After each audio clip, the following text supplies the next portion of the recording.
Warahmatullahi wabarakatuh. Perkenalkan, kami dari kelompok 1 yang beranggotaan saya, Eva Royani, dan Saudara Rifan Adityawan akan mempresentasikan hasil diskusi kami mengenai tunarungu. Next one. Okay.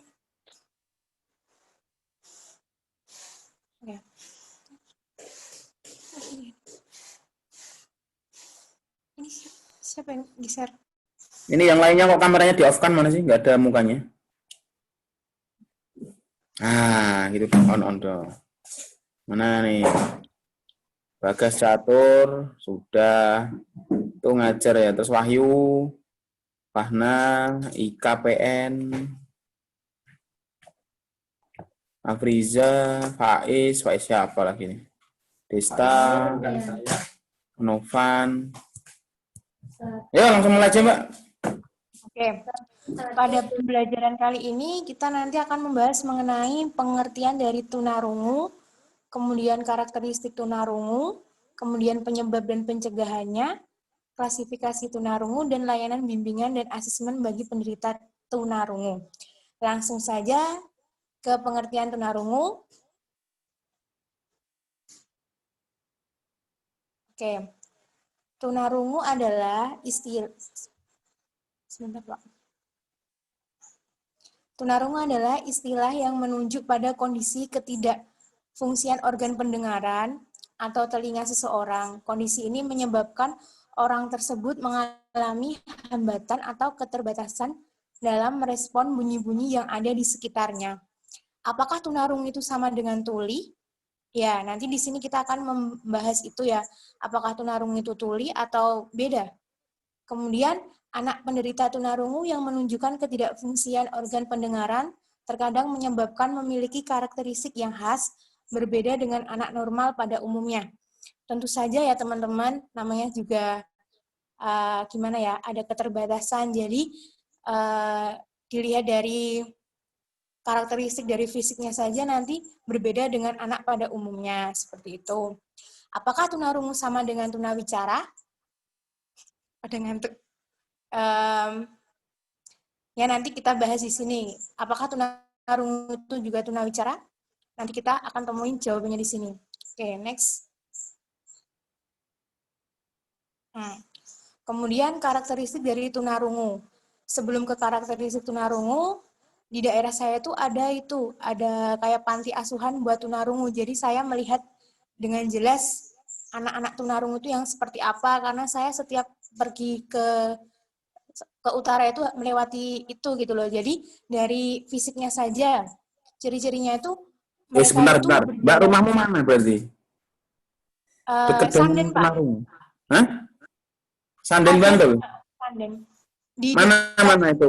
Lokasinya mana? Yang katamu pondokan sih apa sih? Oh, itu dekat Sapuangin, Pak. Itu baru. Itu Baru. kayak panti asuhan tunarungu seperti itu loh, Pak. Jadi yang di situ tuli semua ya? Sapuangin Bos. Ya oke lanjut. Fisiknya aja mereka tuh berbeda dengan anak normal. Biasanya tuh saya tuh mengamati karena ada makul ini, jadi saya bisa observasi sedikit lah. Berjalan kaku dan agak menunduk. Itu benar saya lihat sendiri karena mereka itu kayak matanya tuh kayak cepet gitu loh. Apa ya? Gimana ya? Maksudnya dia tuh cara pandangnya aja kayak ingin menguasai seluruhnya gitu loh. Jadi menunduk gitu loh. Kemudian gerakan mata dan tangan dan kaki cepat. Kemudian pernafasan pendek dan agak terganggu itu kurang tahu, tapi yang saya lihat itu memang benar berjalannya tuh kaku dan agak menunduk, dan matanya dan pandangannya itu gimana ya? Itu loh, kayak ingin menguasai segalanya gitu loh.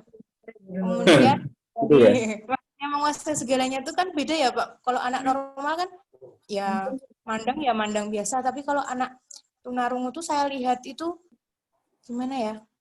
Mereka tuh kan tunarungu, jadi pendengarannya kurang, jadi untuk gimana ya ngomongnya? yang Masa sih? Masa beda ya? Sama dengan pelaksanaan Ya. sekolah tambahan. Kamu kok sampai jeli banget mengamati perbedaannya? Gimana Pak? Jeli banget sampai mengetahui perbedaannya.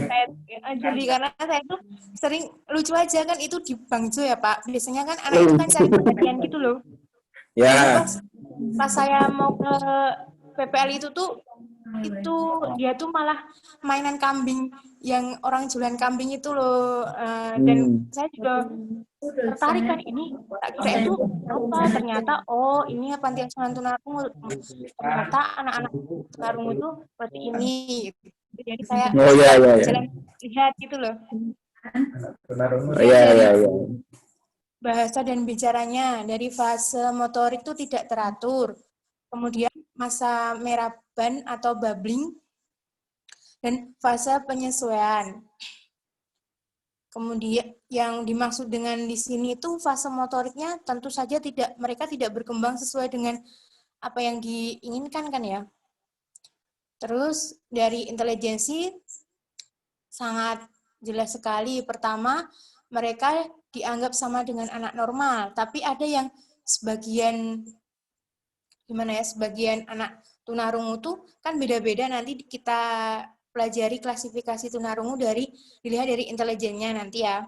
Kemudian kedua itu intelijen dia lebih rendah dari anak normal, kemudian kekurangan potensi intelektual pada segi non-verbal. Nanti kita bahas lebih lanjut di karakteristik dari tunarungu. Lanjut.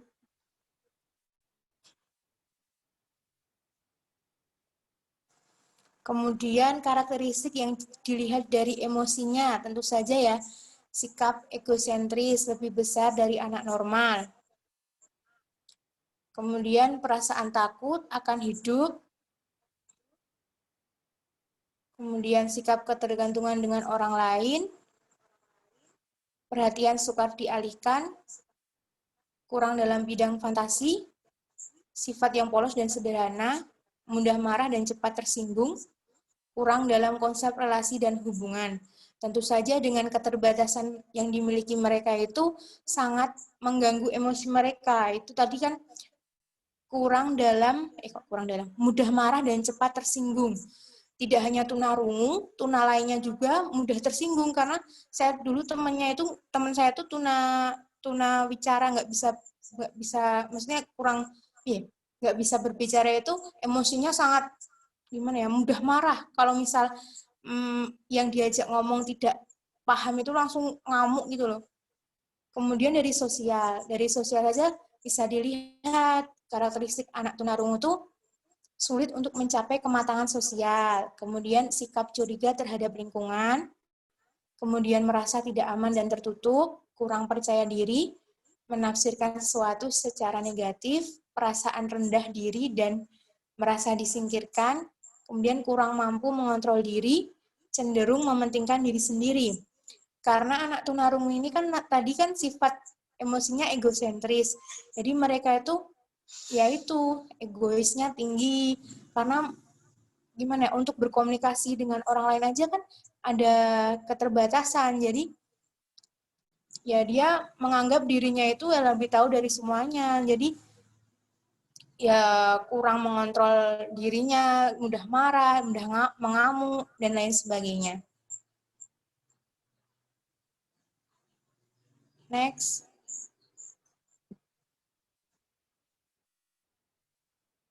Nah, kemudian adalah penyebab tunarungu dan upaya mencegah tunarungu. Nah, jadi penyebab tunarungu ini ada berbagai macam penyebab. Di antaranya adalah yang pertama, virus campak, herpes, dan sipilis. Nah, biasanya itu orang tua tidak menyadari bahwa mereka terinfeksi virus tersebut.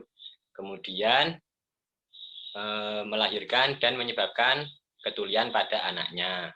Kemudian yang kedua adalah lahir secara prematur. Kemudian yang ketiga, usaha menggugurkan janin pada saat dalam kandungan. Nah, ini biasanya dilakukan oleh pernikahan MBA atau atau akibat dari seks bebas, di mana pada para remaja yang kebablasan Nah, tuh hati-hati tuh. sengaja menggugurkan janin dengan cara meminum obat-obatan ataupun jamu-jamu yang tidak dianjurkan. Nah, karena Sebentar. sedikit kebal. Mas. Ya, Pak. Kamu kok pengalaman sekali nih, Mas? Waduh. Oh, orang bicara, baru saya ngerti men gitu, pengalaman men. Riset, Pak. Wah, riset menglakoni. Ya, lanjut. Dilanjut ya, Pak. Ya. Oke. Nah, upaya tersebut itu bisa menyebabkan kandungan dalam kondisi yang lemah dan menyebabkan anak yang lahir menyebabkan tuli dan gangguan-gangguan yang lainnya. Dan selanjutnya adalah kekurangan oksigen saat kelahiran. Kemudian yang kelima, efek samping obat-obatan dosis tinggi ketika anak dalam masa pertumbuhan. Nah, biasanya seorang anak itu lahir secara normal, kemudian menjelang usia 10 tahun, anak mengalami sakit dan diberikan obat dengan dosis tinggi.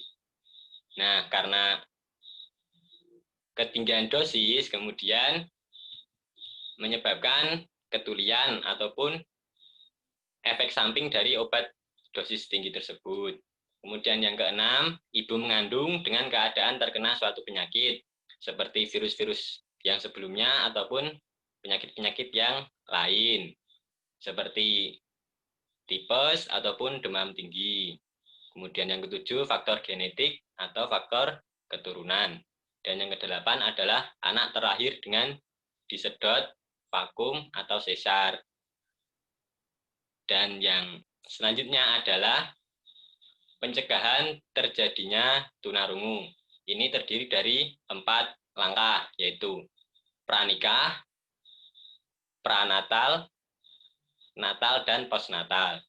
Yang pertama adalah pranikah atau sebelum menikah. Yang pertama adalah menghindari pernikahan sedara atau pernikahan yang masih kerabat dekat. Kemudian yang kedua adalah melakukan pemeriksaan darah secara rutin untuk mengecek apakah ada penyakit-penyakit seperti sipilis, kemudian seperti yang saya sebutkan pertama tadi, sipilis, campak, herpes, ataupun penyakit menular seksual lainnya. Kemudian yang ketiga, melakukan konseling genetika.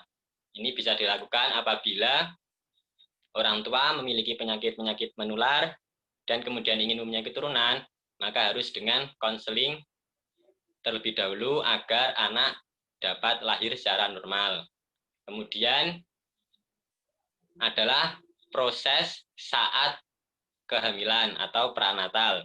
Yang pertama adalah menjaga kesehatan dan periksa ke dokter secara teratur. Kemudian yang kedua, mengonsumsi gizi yang baik dan seimbang. Dan yang ketiga, tidak meminum obat sembarangan karena dapat menyebabkan keracunan pada janin. Dan yang keempat adalah melakukan imunisasi anti tetanus. Proses saat melahirkan atau natal. Yang pertama adalah diupayakan tidak menggunakan alat penyedot, vakum, ataupun alat-alat kehamilan yang lainnya. Dan yang kedua, kelahiran melalui operasi sesar apabila ibu bayi terkena virus herpes simplex pada daerah vagina. Nah, apabila ibu terkena suatu penyakit herpes ataupun sipilis atau yang lainnya, nah ini diusahakan untuk melalui operasi sesar proses kehamilannya. Dan yang keempat adalah postnatal atau setelah kelahiran. Yang pertama adalah melakukan imunisasi dasar dan imunisasi rubella, terutama bagi wanita. Dan yang kedua, ketika anak sakit influenza harus segera diobati dengan baik. Dan juga dihindari menggunakan obat-obat dengan dosis tinggi.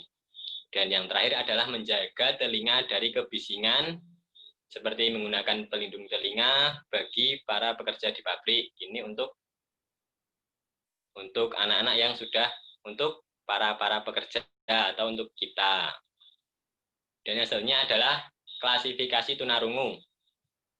Nah, ini ada dua pendapat. Yang pertama adalah berdasarkan tingkat kehilangan pendengaran.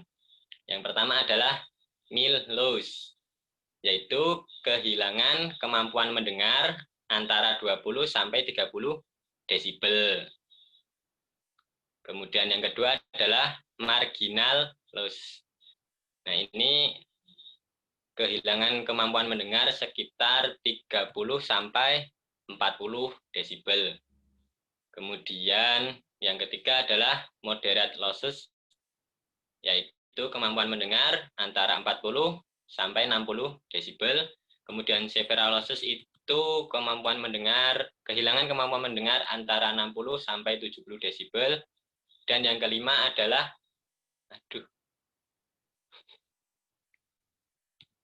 yang kelima adalah profound losses, yaitu kehilangan kemampuan mendengar 75 desibel ke atas. Ini nanti kayaknya keluar ya teman-teman. Nanti masuk lagi, udah 40 menit. Iya, Mas. Sambil menunggu saya lanjutkan. Kemudian klasifikasi yang kedua adalah berdasarkan tingkat klasifikasi umum. Yang pertama adalah klasifikasi etilogis. Ini tunarungu dibagi menjadi dua, yaitu tunarungu endogen dan eksogen. Endogen ini adalah ketunarunguan yang diturunkan oleh orang tua atau keturunan. Kemudian tunarungu eksogen adalah ketunarunguan yang diakibatkan oleh suatu penyakit atau kecelakaan. Oke, benar. Itu dapat teorinya dari mana tuh? Eksogen sama endogen. Kan ya tapi nggak jelas karena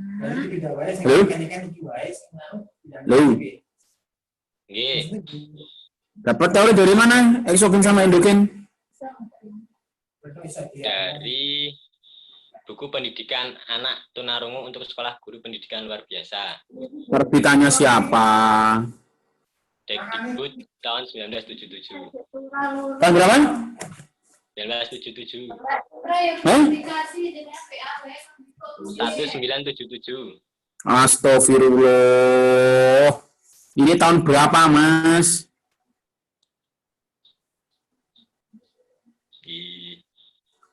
Ini tahun 2020 masih ambil literatur tahun 1977 loh.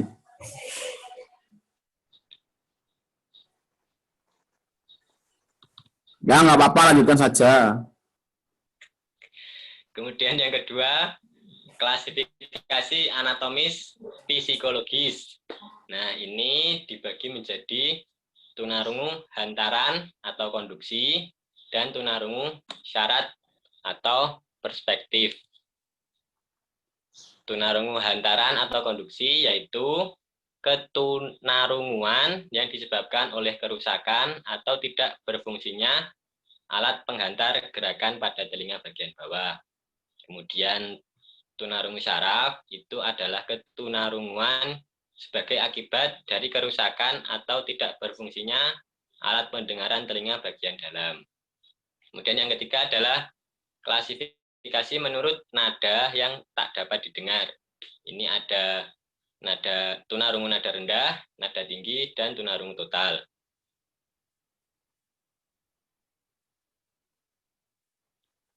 Kemudian yang selanjutnya adalah layanan bimbingan yang dapat diberikan pada penderita tunarungu dan asesmen yang cocok bagi penderita tunarungu. Yang pertama adalah kebutuhan pendidikan. Nah, ini berdasarkan landasan agama, kemanusiaan, hukum, dan kemudian pedagogis. Kemudian yang kedua adalah layanan bagi anak tunarungu. Yang pertama, jenis layanan dibagi menjadi layanan umum dan layanan khusus. Layanan umumnya merupakan layanan pendidikan yang biasa diberikan kepada anak mendengar atau anak normal yang meliputi layanan akademik, latihan, dan bimbingan. Kemudian layanan khusus merupakan layanan yang khusus diberikan kepada anak tunarungu dalam mengurangi dampak ketunarunguannya atau melatih kemampuan yang masih ada, yang meliputi layanan bina bicara serta layanan bina persepsi dan irama. Nah, layanan bina bicara itu adalah layanan untuk meningkatkan kemampuan anak tunarungu dalam mengucapkan bunyi-bunyi bahasa dalam rangkaian kata-kata agar dapat dimengerti. Kemudian layanan bina persepsi, bunyi dan irama, yaitu layanan untuk melatih kepekaan terhadap bunyi dan irama melalui sisa pendengaran atau getaran bunyi bagi siswa yang memiliki sedikit sekali sisa pendengaran. Tempat atau sistem layanan yang pertama adalah tempat khusus atau sistem segregasi.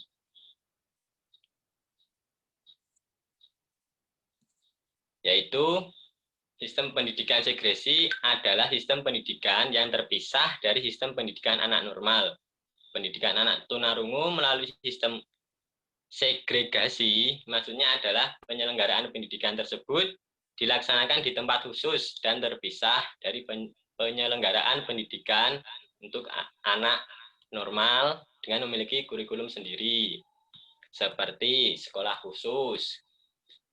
Sekolah khusus anak tunarungu disebut sekolah luar biasa B atau SLBB. Kemudian SDLB, sekolah dasar luar biasa. Kemudian kelas jauh atau kelas kunjung. Kemudian yang kedua adalah sekolah umum atau sistem integrasi, yaitu merupakan sistem pendidikan yang memberikan kesempatan kepada anak tunarungu untuk belajar bersama-sama dengan anak normal di sekolah umum atau sekolah biasa. Kemudian metode komunikasi yang pertama adalah metode oral, yaitu metode berkomunikasi dengan cara yang lazim digunakan oleh orang yang mendengar, yaitu melalui bahasa lisan.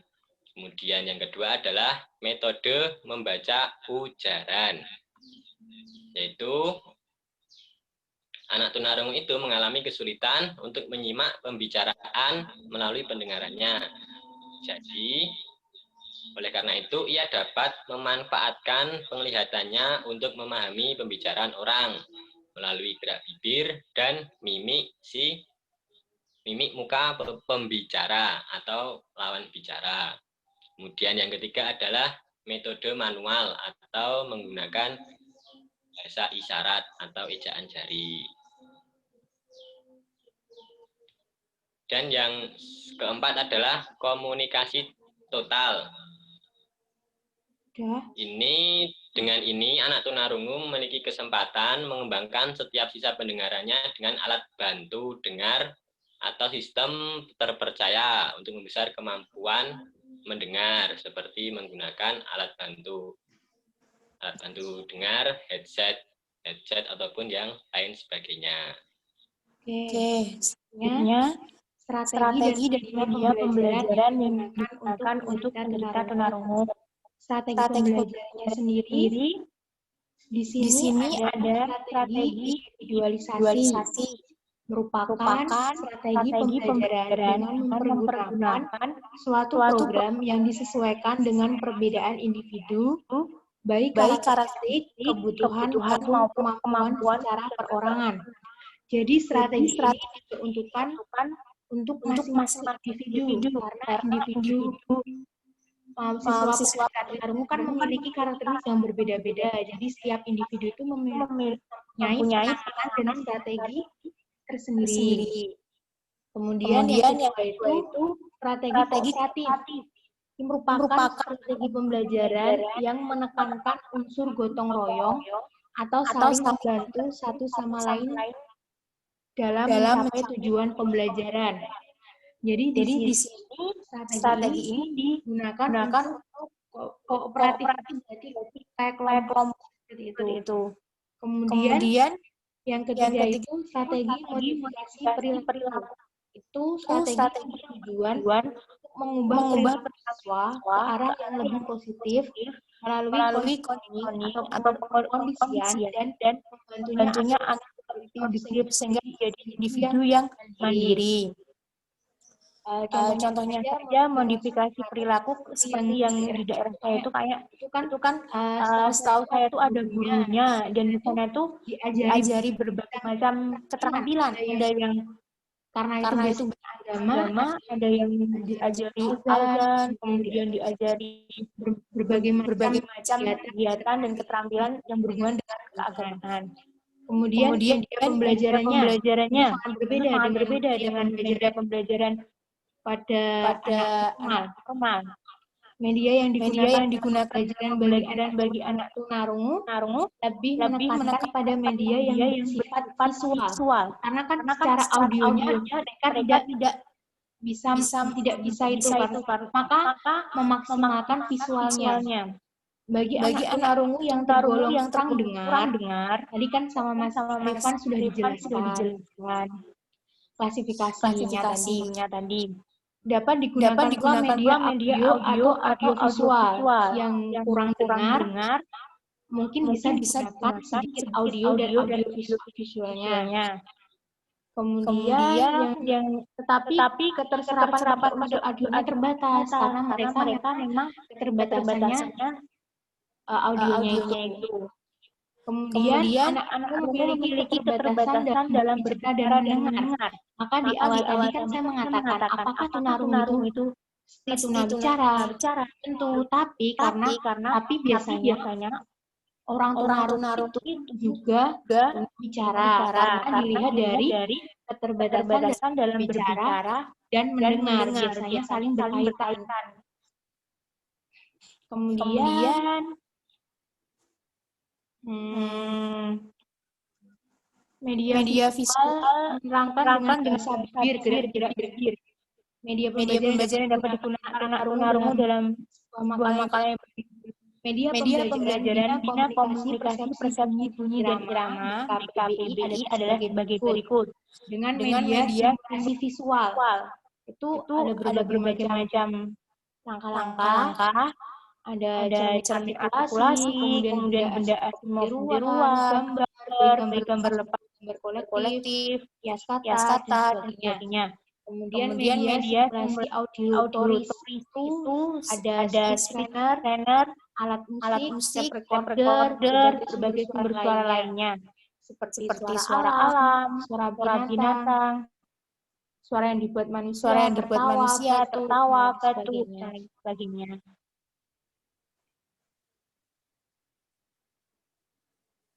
Sebelum ke kesimpulan dari materi yang kami sampaikan tadi, ada yang kurang jelas, mungkin tambah bingung atau gimana? Mungkin teman-teman ada pertanyaan.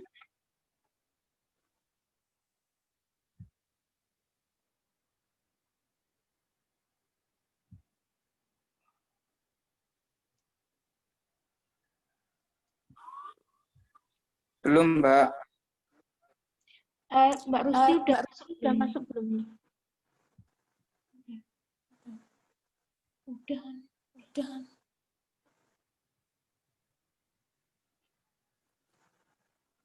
Tidak ada pertanyaan, teman-teman. Mungkin ada yang belum jelas atau dalam penyampaian kami ada kesalahan. Tadi mohon maaf ya Pak Faiz, sumber belajar kami terlalu tua karena kami juga bingung cari sumber belajarnya yang apa ya, tunarungu itu kemarin kami bingung, jadi ya maaf ya Pak Faiz.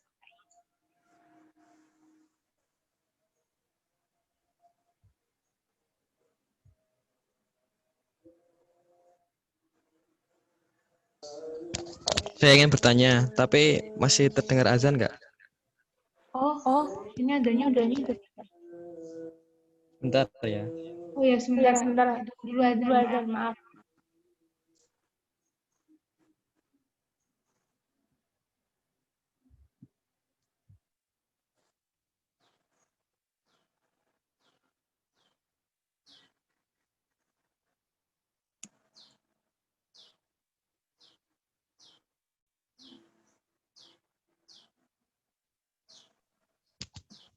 Saya ingin bertanya.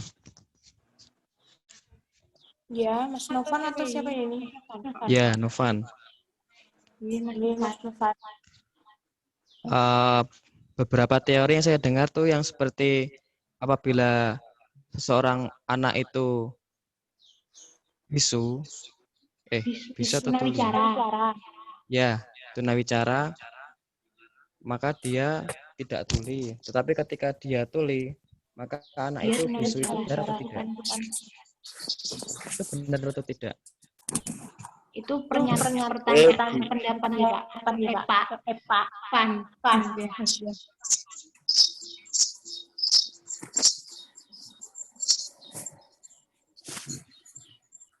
Maaf, jadi ulangi suaranya. Ada berapa pertanyaan? Sorry. Ada Pak, ini dari Mas Novan. Berapa? Sudah berapa? Baru satu Pak, Karena berhubung baru selesai juga tadi. Ya, satu dulu nggak apa-apa. Ya. Ini dijawab. Diulang. Ya, Benar. Atau saya langsung menjawab biar cepat. Baik. Gimana Pak? Apa saya aja yang langsung menjawab biar cepat? Oh, enggak apa-apa Pak. Nah, yuk silakan pertanyaan. ya tadi saya mencoba untuk mencoba. Ada beberapa teori yang sempat saya dengar, yaitu apabila seorang itu tunawicara, maka dia tidak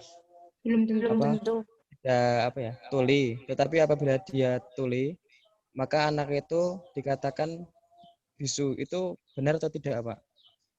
Oh, itu. Soalnya ketika anak itu diberikan alat pembantu mendengar, itu kan otomatis anak itu kan bisa mendengarkan kan, Pak? Ya. Walaupun dalam berbicaranya pun masih butuh penyesuaian dan terdengar tidak jelas. Itu tuh seperti apa ya, Pak?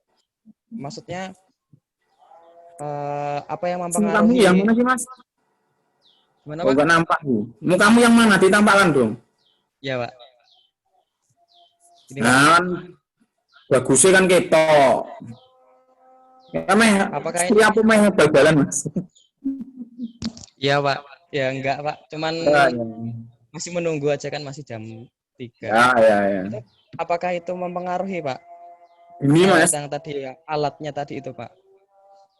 Ini. Kita dari awal sekalian ya. Jadi apakah kalau tuli itu pasti bisu dan apakah kalau bisu pasti tuli, kan seperti itu kan pertanyaannya kan? Jawabannya itu kalau bisu belum tentu tuli, kalau tuli itu belum tentu juga bisu. Karena seperti ini, kalau ada orang tuli, orang itu memang tidak bisa mengartikulasikan suatu kata dan mengeluarkan suara dengan baik, ya. Memang mereka tidak bisa.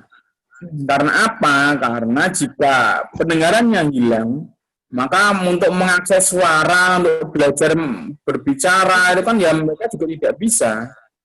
Jadi, inderanya normal, tetapi pemanfaatannya itu tidak optimal karena ada kurangnya, karena terganggunya pendengaran. Contoh, coba kalian tutup telinga kalian pakai 2 tangan. Coba sekarang. Tutup pakai 2 tangan, coba. Tutup.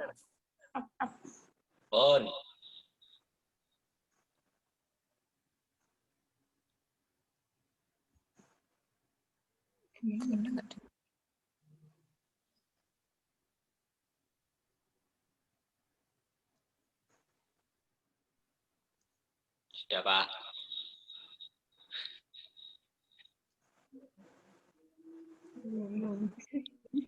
Halo? Coba. Coba ngomong. Tes. Rasanya bagaimana? Dengar nggak? Maksudnya kalian bisa mendengarkan omongan kalian sendiri enggak, atau cuma berdengung aja? Berdengung. Nah, bayangkan kalau Anda tutup telinga Anda itu sehari, itu apakah kalian bisa mengartikulasikan kata dengan bagus? Tidak, Pak. Tidak. Hari ya, bayangkan kalau bertahun-tahun coba.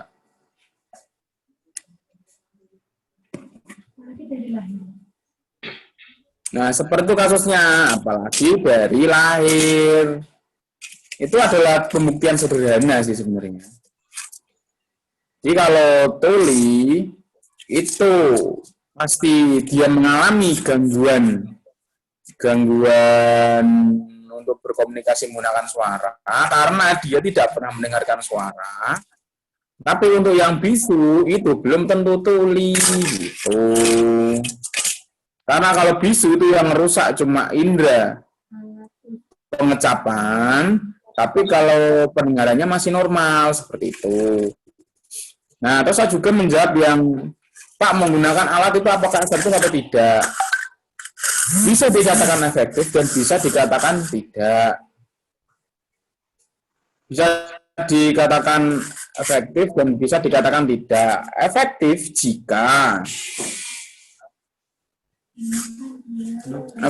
jika anak tersebut merasa nyaman dan dia memiliki tingkat disabelnya itu rendah, cuma bisa itunya rendah, jadi itu masih bisa terbantu. Tapi untuk yang tuli total, yang dia bisa mendengarkan cuma 90 desibel lebih atau katakan hard of hearing, itu ya susah menggunakan ABD, alat bantu dengar namanya. Ada yang namanya alat bantu dengar dan ada yang namanya alat bantu dengar yang dimasukkan ke dalam tulang pendengaran, yaitu cochlear implant. Itu ada. Tapi tergantung tuli itu menerima ABD itu atau tidak. Tapi kebanyakan, setahu saya ya, kebanyakan teman saya itu tidak nyaman menggunakan ABD karena terlalu kemersek gimana ya Mas? Gini. Kalau kalian itu kan mendengarkan saya sedang ngomong di sini, kalian fokus ke suara saya, tapi kalian tidak bisa, walaupun ada suara angkot, ada suara burung, ada suara ayam, ada suara ular, suara kambing, sapi, kalian kan fokusnya ke suara saya, ya kan? Karena kalian sudah terbiasa dan sudah terlatih untuk memfokuskan satu suara secara otomatis dari lahir. Tetapi kalau mereka jika belum memiliki kemampuan itu, dia menggunakan ABD atau dengar di usia yang katakanlah SD mungkin, itu mereka malas. Karena apa? Karena semua suara itu bisa masuk dan dia tidak bisa menyaring dia sedang mendengarkan suara yang mana. Jadi semua suaranya masuk seperti itu. Jadi tidak bisa menyaring. Makanya itu ada yang nyaman menggunakan dan ada yang tidak, tergantung individu masing-masing. Membantu atau tidak, Pak? Membantu, tapi tidak secara signifikan. Paham ya? Pak, Iya, Pak. Itu masih berkaitan dengan yang alat tadi, Pak. Itu maksimal desibel yang bisa digunakan untuk alat bantu pendengaran itu kisaran berapa ya, Pak? Hard of hearing itu kalau nggak salah 90, bener nggak sih tadi presentasinya? 90 desibel, betul nggak? Di atas 75 desibel. Di atas 75 ya, berarti kalau 90 kan def ya, profon ya? Profon loss. Nah, itu tergantung juga ABD-nya. Kalau ABD-nya harganya berpuluh-puluh juta ya bisa. Kalau ABD harga cuma 1 juta, 1 juta, 2 juta, berapa ratus ribu, itu yang susah gitu. Tapi tergantung alatnya. Tuh, ada lagi? Sudah, Pak. Terima kasih. Oke, Mbak Eva. Tolong yang slide pertama tadi. Slide pertama. Iya, Pak. Slide pertama, slide. Ya. Atau slide kedua tadi itu yang ngomong tentang apa tadi itu?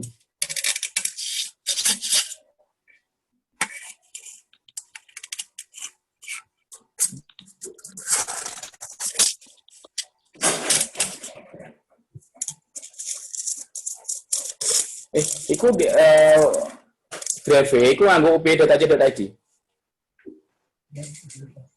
Drive nggo ngapet dulu. Ini lho. Nah. Anu FYP tolong didadekne editor, iso ngedit. Dene kan gur tak share tok kan ternyata kan. Karena ngedit iki. Ini iso ngedit juga. fkip.up.ac.id. Email wis tak anu. Kedua, lagi setelah ini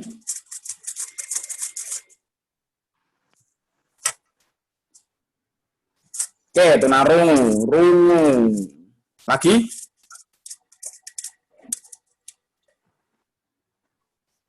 Oke, untuk karakteristik ini saya sampaikan juga untuk penamaan tunarungu. Ya memang dari dulu sampai sekarang namanya tunarungu. Tapi untuk mereka itu lebih senang dipanggil tuli. Karena apa? Kalau tunarungu kan itu kan dari bahasa itu ya, dari bahasa kesehatan yang di itu kan. Kayak hard of hearing impairment itu kan artinya kerusakan pada pendengaran, adanya dari kerusakan ketika malfunction dan lain-lain seperti itu. Tapi mereka tahu saya lebih sering senang disebut tuli karena tuli itu artinya ya satu deaf, tidak mendengar, udah itu aja. Jadi kalau Anda ke organisasi disabilitas tuli, disabilitas rungu manapun, wes di disabilitas rungu manapun ya mereka lebih sering dipanggil tuli gitu.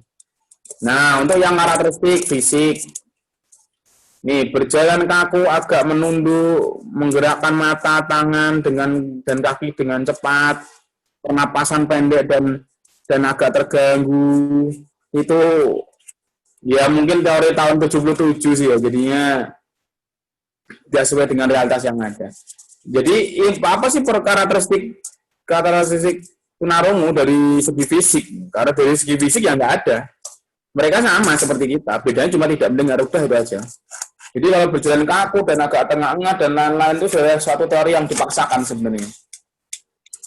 Jadi sekarang karakteristik itu tidak ada, sudah diganti sama dampak kalau nggak salah. Boleh ya? Jadi karakteristik jadi tidak ada, jadi dampak sekarang.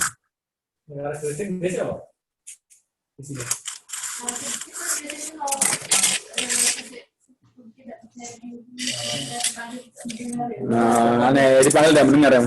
Berjalan menunduk kan mereka mikir sebenarnya. Terus fase motorik tidak teratur, siapa bilang? Fase motorik mereka sama seperti kita. Babbling, kalau babbling ya. Terus fase penyesuaian diri itu tadi apa sih namanya?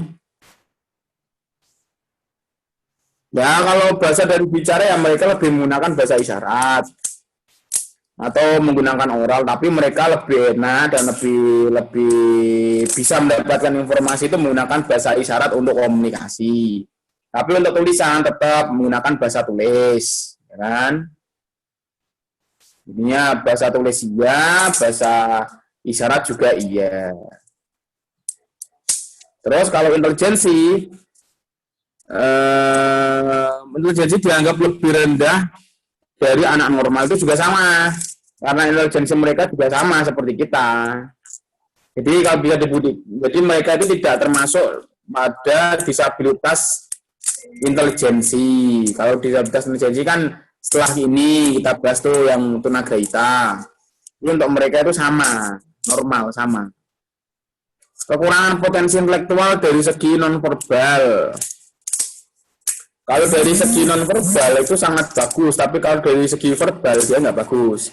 Karena verbal kan indera pengucap, kalau mereka lebih ke isyarat atau lebih ke visual, seperti itu.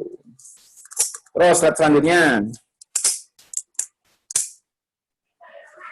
Emosi, egosentris, perasaan takut akan hidup, sikap ketergantungan, perhatian sukar dialihkan, kurang paham, kurang dalam bidang fantasi, sifat polos, seperti saya. Mudah marah, cepat tersinggung, kurang dalam konsep relasi atau berhubungan. Nah, ini tergantung juga dalam pribadi masing-masing. Memang ciri khas mereka itu penasaran berlebihan. Karena seperti ini alasannya.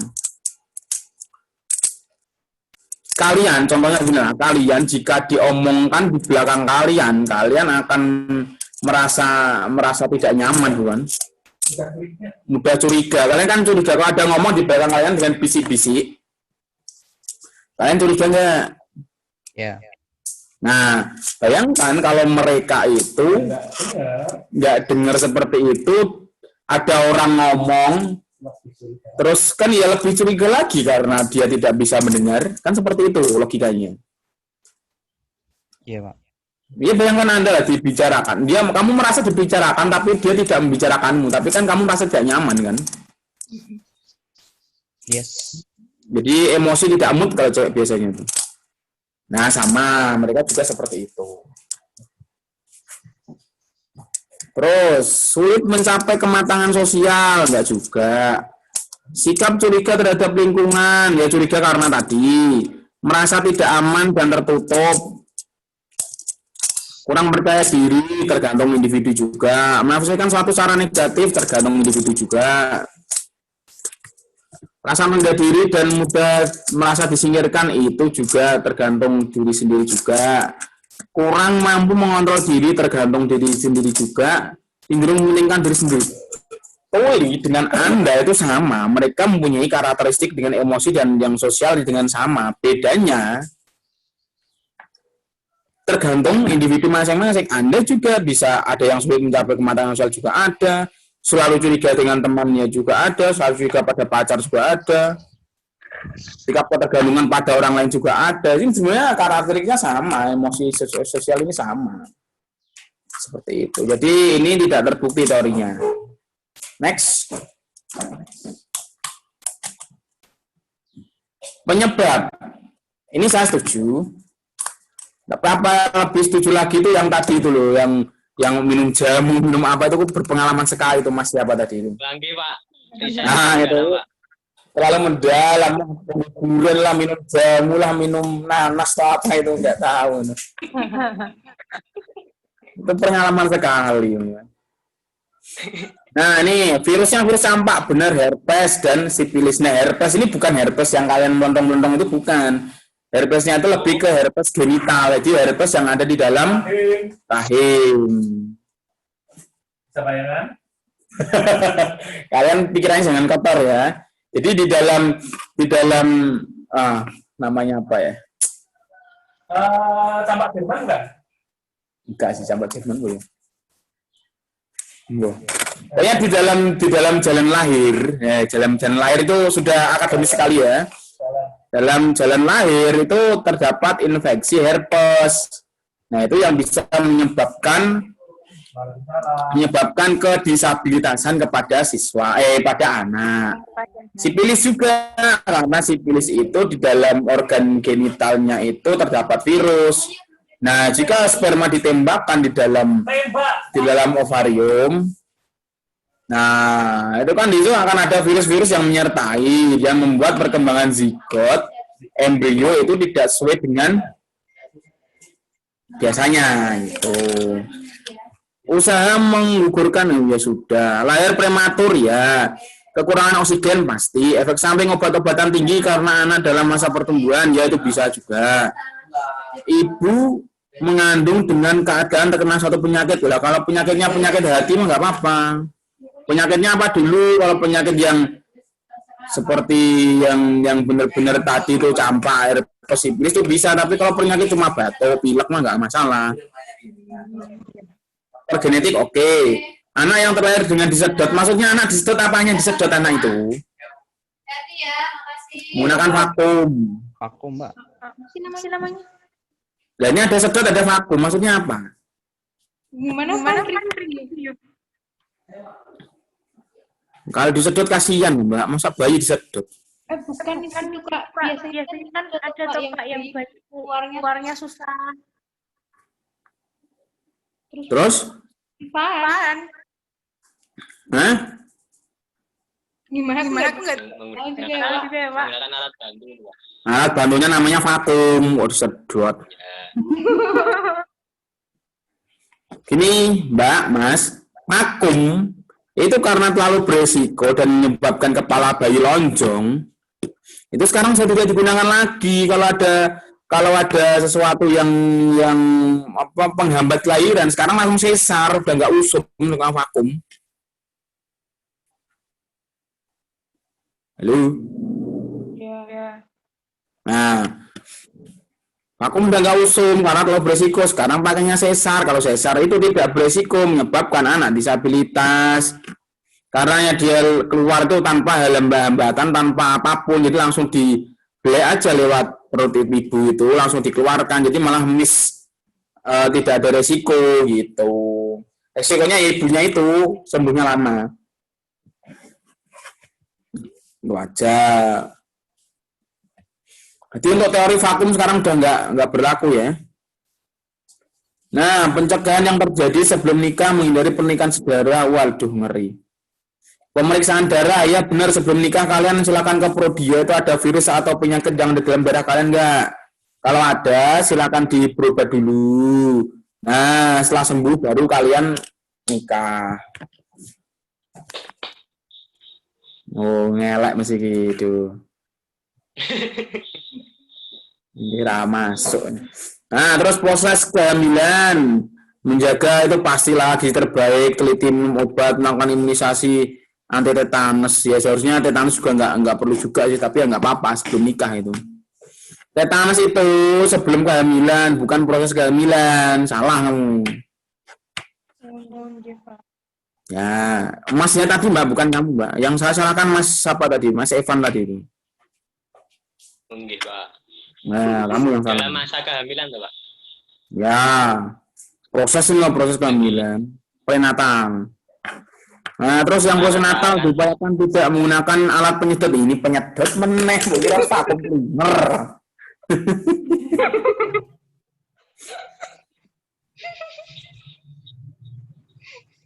Ayo, penyedot nih kayak apa ya? Bahasamu loh kurang apa ini. Nah, terus kehamilan mau operasi sesar itu nggak apa-apa. Apabila ibu bayi kena virus herpes simplex pada daerah vagina, ya itu benar. Seperti yang saya terangkan lagi tuh, herpes genital itu bahaya. Makanya untuk itu kenapa ada herpes genital itu biasanya kalau orang yang sering bergonta-ganti pasangan. Jadi kan kadang orang berganti pasangan itu kan tidak tahu dia kena penyakit apa. Yang penting terabas saja. Nah, itu menyebabkan ini, selain menyebabkan penyakit apa tuh namanya tuh ya, AIDS. Ya seperti ini. Jadi berbahaya, makanya disarankan untuk kalian para mahasiswa tuh ya. Kalau sebelum menikah jangan berpasangan dulu, berpasangannya kalau sudah nikah sama satu orang aja. Itu kalau sudah kuliah masih tadi Mas Evan menggugurkan kandungan itu kan yang mengerikan lah, jangan lah itu.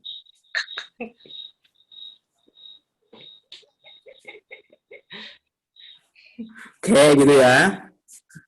Terus melakukan imunisasi dasar dan rubella pasti.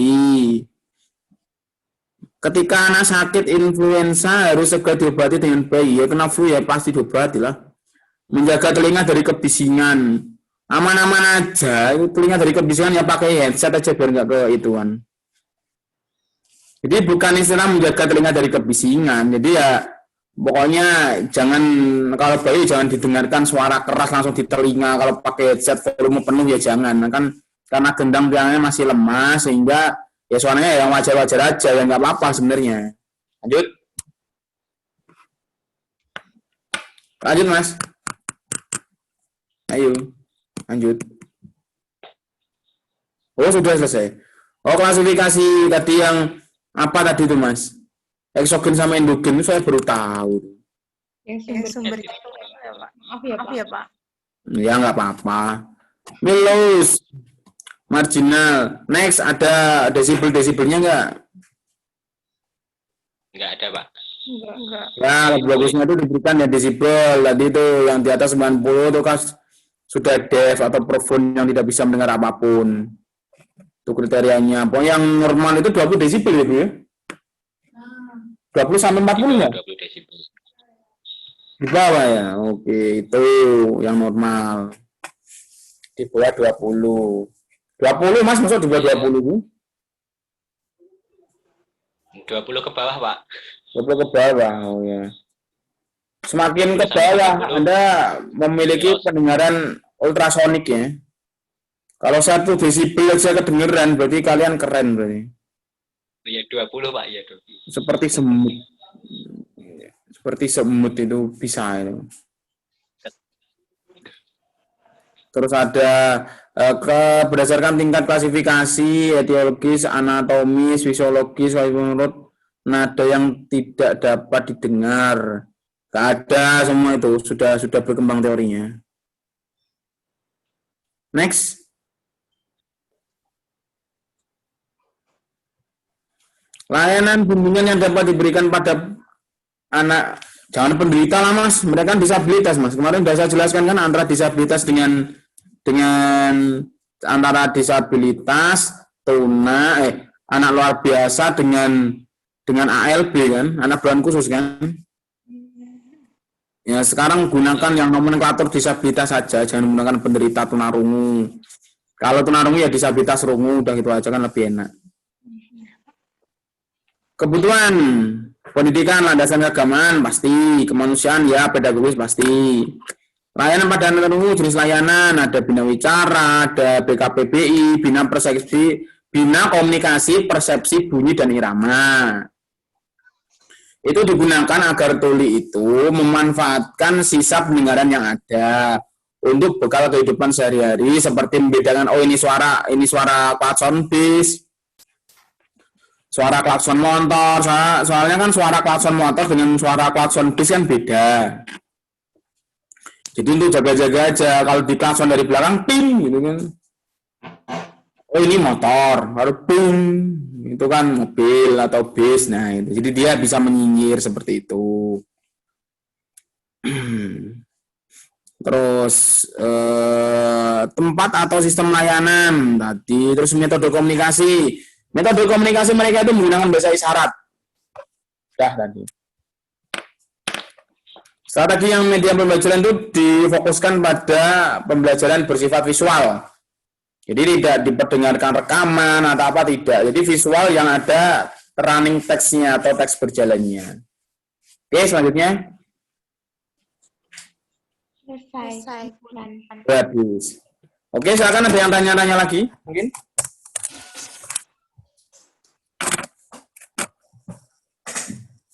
Saya mau bertanya, apakah kalau tunarungu itu bisa disembuhkan, Pak? Misalnya kan tunarungu dari lahir atau misalnya keturunan, apa bisa disembuhkan gitu? Tunarungu itu bukan penyakit, Mas. Cacat. Tuli itu bukan penyakit dan bukan masalah sembuh dengan tidak, tapi bagaimana kita memfasilitasi kekurangannya gitu.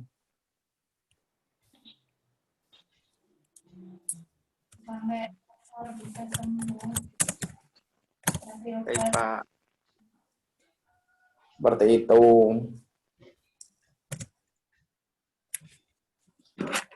Tuh Mas, jadi itu bukan masalah sembuh dan tidaknya, tapi bagaimana kita untuk memfasilitasi. Siap, Pak. Nah, ada pertanyaan yang lain?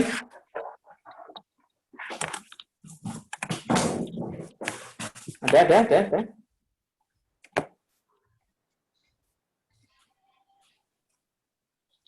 Pak, saya tanya, Pak. Ya. Tadi kan mengatakan bahwa tunarungu itu berbeda derajatnya sama dengan anak normal.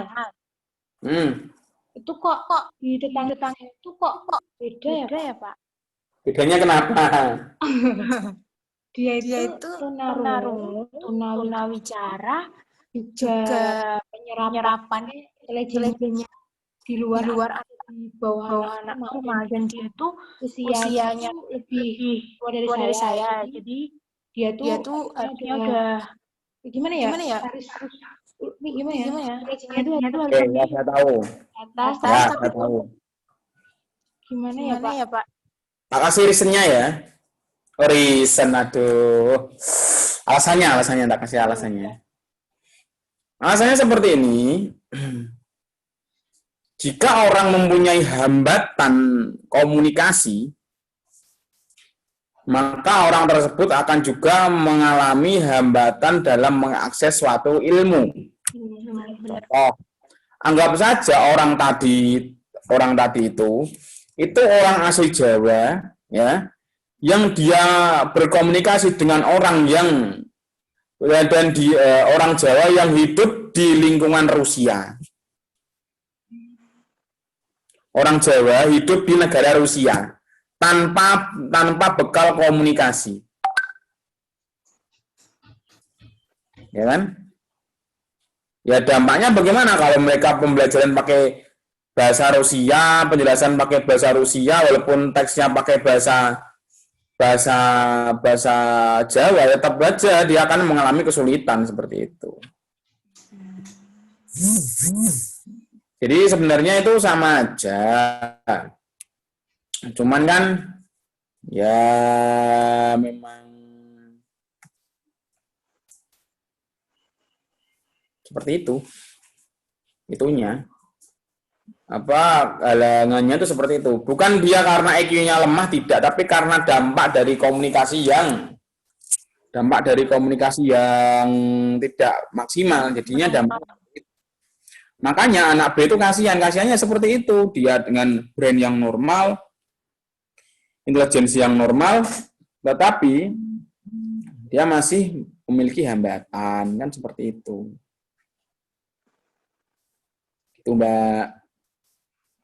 Iya, Pak. Yang lain?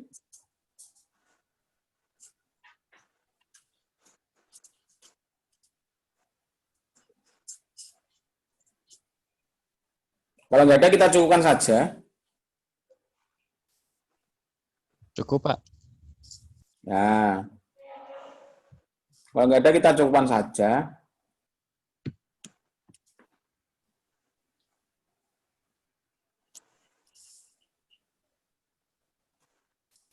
Oke, kalau gitu ya, saya live ya. Karena saya masih ada acara ini, belum selesai kerjaan saya. Iya, Pak. Ya, Pak. Ya, Pak. Iya, Pak. Oke. Kerjaan. Ya. Oke, terima kasih. Mohon maaf jika ada salah kata. Wassalamualaikum warahmatullahi wabarakatuh. Waalaikumsalam warahmatullahi wabarakatuh. Waalaikumsalam warahmatullahi wabarakatuh.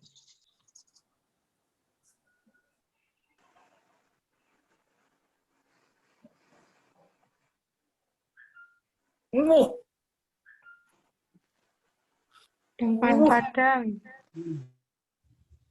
Dang. Wahyu goblok. Pan rupanya. Dang Padang. Nggak ada. Terus mau guys. Piye sih, Dang? Le.